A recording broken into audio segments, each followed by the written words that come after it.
the night, he got up to go to the restroom, and swung his feet down, thought he had his feet planted on the edge of the bottom bunk below him, which was empty, they were using that for luggage.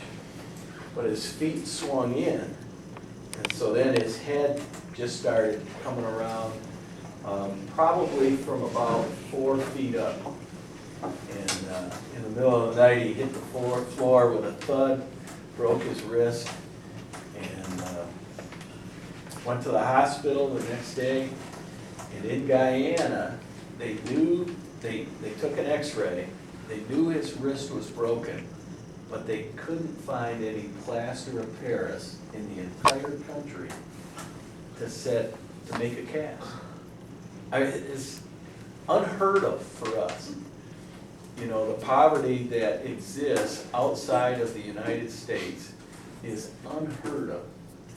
And so sometimes, you know, we take all of the conveniences that we have for granted here in the United States.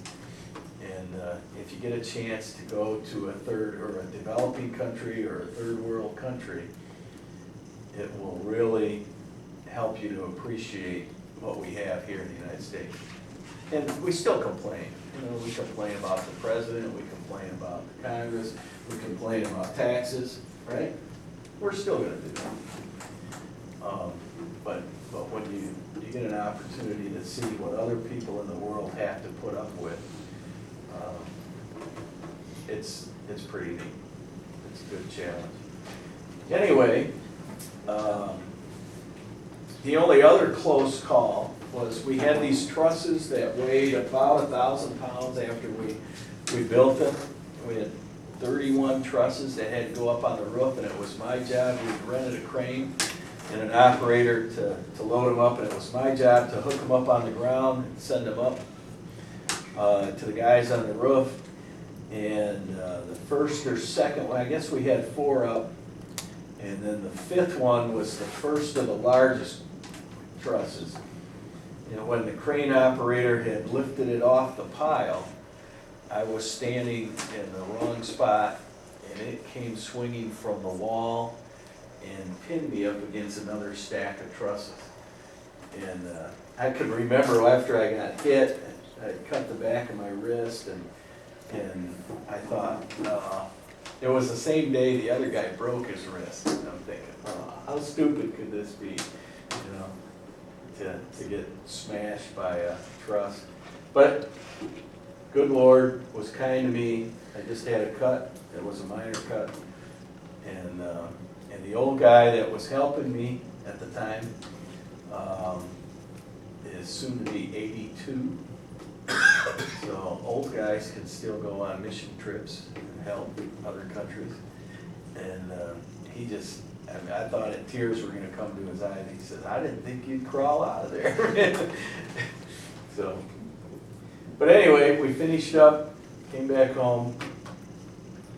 One frustrating thing on the way home was, you know that you got to go through security, and you know that you can't have any sharp items in your carry-on luggage. And my carry-on, because we were taking tools in and bringing tools home, my carry-on luggage included all of my personal clothes. It's, you know, which wasn't much, but enough for a week. And in the process of packing, I had a folding buck knife with a pair of pliers. It's about an $80 knife that I got when I started backpacking a number of years ago with Jason, when he was about 13. And it's a knife that I had treasured somewhere. I remembered saying, I gotta get this into my checked baggage. But in the process of putting tools in there and weighing those trunks, and I think I set that buck knife on top of my luggage, and it fell in, and I never saw it again. I got out of Guyana, through the x-rays, no problem, into Trinidad, had to go through the x-rays again, and now they found my buck knife and the pliers. And on Sunday morning, 2 weeks ago, I